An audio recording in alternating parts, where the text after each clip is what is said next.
चलिए देखिए आप लोग क्लास 10th का, किस क्लास का? क्लास 10th का आप लोग मैथ पढ़ेंगे। क्या पढ़ेंगे? मैथ। क्लास 10th का मैथ, जिसमें से इसमें की जो थ्योरी है ऑलरेडी हम आप लोगों को बता चुके हैं। हम लोग करेंगे एक्सरसाइज, जो ओल्ड वाली बुक्स है तो उसमें 1.1 में दिया होगा, उसमें ये जो हम बताने जा रहे हैं ना 1.2 में वो दिया है, जो पहले से है। जो कौन सी पब्लिकेशन की बुक है वो? राजीव की होगी ना। लेकिन वो पूरा एनसीईआरटी बुक देखेंगे उत्तर प्रदेश के लिए जो है ये वाली बुक्स एनसीईआरटी बुक, तो इसमें 1.1 है एक्सरसाइज। कौन सी एक्सरसाइज है? 1.1। अब चलिए हम लोग देखेंगे 1.1 का, और 1.1 की एक्सरसाइज क्वेश्चन नंबर 1, फिर 2, फिर 3, फिर 4, इस तरह से स्टेप बाय स्टेप हम लोग क्या करेंगे, उसको सॉल्व करेंगे। तो चलिए हम देखते हैं class 10th maths NCERT book. कौन सी? NCERT books. एनसीईआरटी बुक का कौन सा एक्सरसाइज नंबर कौन से बच्चों?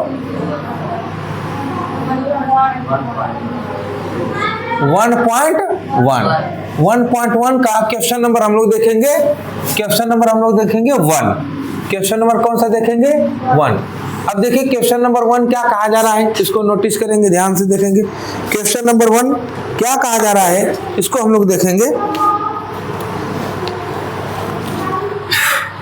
तो निम्नलिखित संख्याओं को अभाज्य गुणनखंडों के गुणनफल के रूप में व्यक्त कीजिए। अभाज्य गुणनखंडों के रूप में गुणनफल के रूप में व्यक्त कीजिए। गुणनखंडों के गुणनफल के रूप में व्यक्त करना है। तो पहला इसमें क्वेश्चन दिया आपका, जो फर्स्ट क्वेश्चन क्या है? 140 है। कितना है? 140। सेकंड क्वेश्चन कितना है? 156 है। ठीक है। थर्ड क्वेश्चन क्या है? 3825। फोर कौन सा क्वेश्चन है भाई? 5005। और 5 जो क्वेश्चन है आपका 7429 है। इसको हमको क्या करना है? अभाज्य गुणनखंडों के गुणनफल के रूप में व्यक्त करना है। अभाज्य गुणनफलों के गुणनखंडों के गुणनफल के रूप में व्यक्त करना है। तो चलिए हम लोग देखेंगे पहला इसको, जैसे पहला क्वेश्चन देखते हैं, कितना आपका है? 140। तो 140 का हम क्या करेंगे? फैक्टर करेंगे, गुणनखंड करेंगे। क्या करेंगे? 2 से काटेंगे इसको, 2 सत्ते 14 होगा। कितना होगा? 2 सत्ते 14, 0। फिर क्या हो जाएगा? 2 से इसको फैक्टर करेंगे तो क्या हो जाएगा? 2 तिया 6, 2 पच्चे 10। ये फैक्टर करने आता है ना इतना। फिर आप किससे करेंगे? 5 से करिए। 5 सत्ते 35, 7 एक कम 7। अब इसको कैसे क्या हुआ? 140 का फैक्टर किए, 2 × 2 × 5 × 7, यही ना हुआ। इसको देखिए ऐसे कर दीजिए, 2 कितने टाइम्स बार है? कितने टाइम्स है? 2 टाइम्स है। तो हम 2 दी पावर क्या लिखेंगे? 2 लिखेंगे, इंटू 5 × 7। ये होगा इसका पहले का, यही होगा आपका गुणनखंडों के गुणनफल के रूप में व्यक्त हो गया। बातें समझाई? अब हम लोग देखेंगे, अच्छा इसको आप थोड़ा सा राइट कर लीजिए, फिर आगे इसको करता हूं। दूसरा देखते हैं, दूसरा क्वेश्चन 156 है, यही ना। 156 का क्या करना है? फैक्टर करना है, गुणनखंड करना है। तो करिए 156 का, इसको हटा देते हैं भाई। 156 का करेंगे फैक्टर, 2 सत्ते 14, 2 अट्ठे 16, 2 तिया 6, 2 9 18, 3 एक कम 3, 3 त्रिके 13 एक कम 13। अब क्या आ जाएगा? 2 × 2 × 3 × 13, यही ना हुआ। अब इसको क्या करेंगे? 2 टाइम्स बाहर है तो हम लिखेंगे 2 दी पावर 2 × 3 × 13। ये गुणनखंडों के गुणनफल के रूप में अभी व्यक्त हो गया। ठीक है, इसको लिख लीजिए, आगे लिखिए। तीसरा देखिए मैं बता ही देता हूं, बाद में लिखिएगा। अच्छा इसको भी लिखना पड़ेगा, लिख लीजिए आप लोग। तीसरा क्वेश्चन देखेंगे। तीसरा क्या? 3825 है। कितना है? 3825। इसका हमको क्या करना है? फैक्टर। क्या करना है? फैक्टर। तो हम लिखेंगे 3825। इसका फैक्टर करेंगे। अब बताइए इसको किससे फैक्टर करेंगे? 3 से देखिए डिवाइड हो जा रहा है, 3 एक कम 3, 3 दूना के 6, 2 बचेगा यहाँ से, यहाँ चला जाएगा, ये हो जाएगा 22,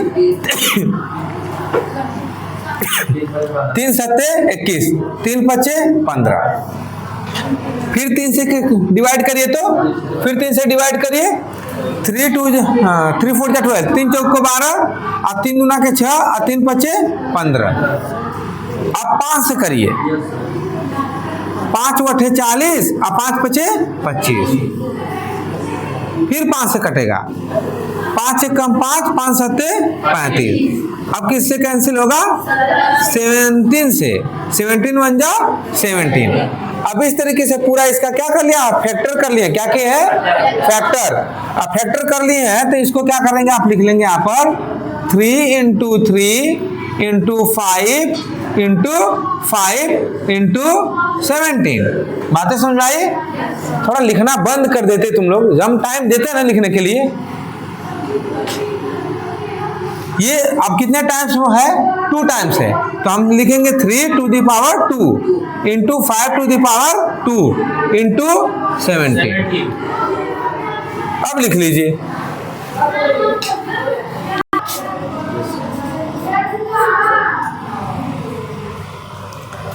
अब है 5005। क्या है?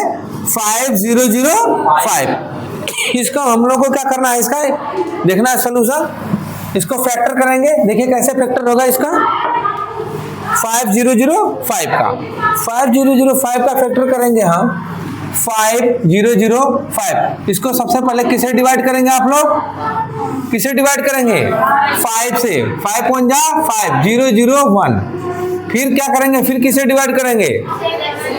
7 से करिए, 7 एक कम 7, 3 बचेगा, और यहाँ हो जाएगा 30। ठीक है, तो 7 चौक 28, फिर 2 बचेगा, 7 त्रिके 21, 7 त्रिके 21।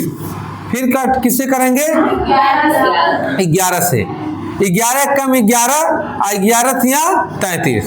फिर 13 से करेंगे, 13 बन जाओ, 13 कम 13, 13 बन जाओ 13। ठीक है, तो अब इसको लिखेंगे 5 × 7 × 11 × 13। अब यही इसका फैक्टराइजेशन होगा, यही इसका गुणनखंड होगा। ठीक है, लिख लीजिए 5 × 7 × 11 × 13। आप लोग 5 का करेंगे 7429, 7429।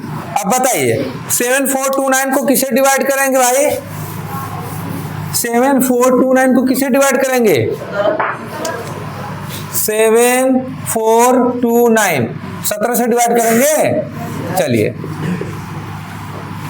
17 दूना की 34, 17 थे क्या, कितने बार भाग जाएगी बताइए? 17 चौके 68, 4 बार हो सकता है। 17 चौके 68। अब बताइए 74 में से डिवाइड करके देख लो आप लोग। 17 से डिवाइड करो तो 7429 में 70 से डिवाइड कर लो। चलिए डिवाइड करके बताइए कितने बार जा रही है भाई भाग? सब लोग करिए फटाफट।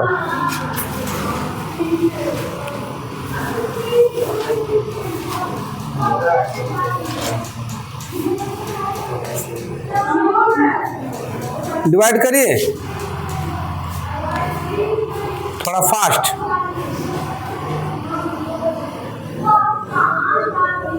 इसको रोक देते हैं। 70 से डिवाइड करेंगे, कितने बार डिवाइड जाएगा? 437। 437 बार डिवाइड जाएगा। अब किससे डिवाइड करेंगे? 19 से। 19 से डिवाइड करिए। 437 में डिवाइड करिए, कितने बार डिवाइड गया?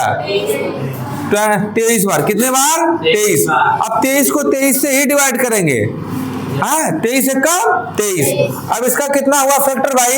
इसका फैक्टर हुआ 17, 19 और 23। इतने बार जो है इतना गुणनखंड इसका हो गया। यही इसका गुणनखंड है। यही क्या है? गुणनखंडों का गुणनफल यही होगा। 7429 का गुणनखंड ये हो गया, यही होगा आंसर। लिख लीजिए। चलिए आप लोग लिख लिए हैं, इसको हटा देते हैं, मिटा देते हैं इसको। अब चलिए क्वेश्चन नंबर 2 देखिए। क्वेश्चन नंबर 2 में आप लोगों को LCM and HCF find out करना है। क्या करना है? LCM and HCF. LCM HCF देखिए, पूर्णांकों के निम्नलिखित युग्मों के मासा और लसा ज्ञात कीजिए तथा इसकी जांच कीजिए कि दो संख्याओं का गुणनफल इक्वल मासा गुणे लसा होता है। तो पहला कितना है? क्वेश्चन नंबर 2 का, क्वेश्चन नंबर 2, इसमें मासा और लसा का क्या ज्ञात करना है? मासा और यहाँ पे मासा और लसा ज्ञात करना है। क्वेश्चन को पढ़ लीजिए आप लोग। जो क्वेश्चन है क्वेश्चन नंबर 2, पूर्णांक, आप लोगों को पूर्णांक दिए गए हैं। पूर्णांकों के निम्नलिखित युग्मों का मतलब क्या होता है? जोड़ा, पेयर का मतलब क्या? जोड़ा का मतलब क्या? दो इसमें नंबर दिए गए हैं और दोनों का एलसीएम और एचसीएफ फाइंड आउट करना है। मासा और लसा ज्ञात कीजिए तथा इसकी जांच कीजिए। जांच कैसे करना है? यदि दो नंबर दिए होते हैं और दोनों नंबर का आपको एलसीएम और एचसीएफ ज्ञात कर रहे हैं तो इसमें एक नियम होता है, पहली संख्या गुणे दूसरी संख्या इक्वल लसा गुणे मासा। ठीक है, यानी first number into second number equal LCM and HCF of both.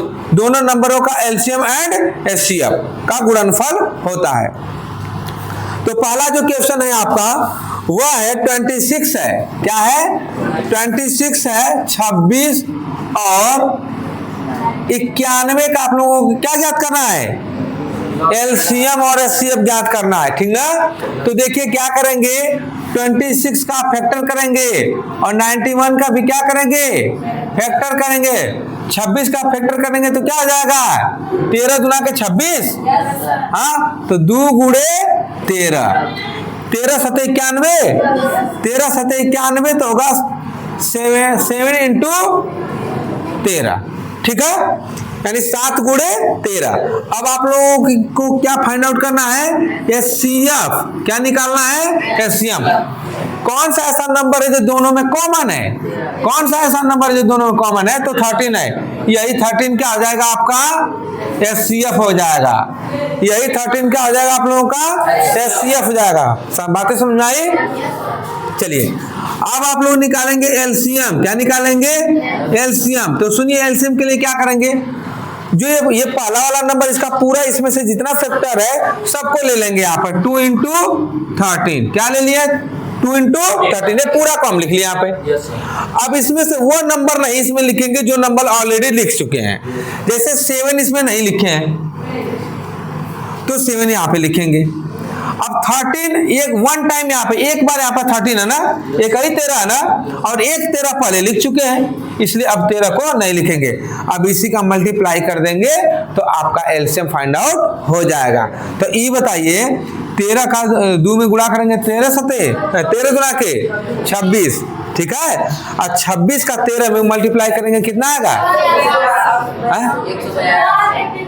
182। Very good. कितना आया? 182, 182।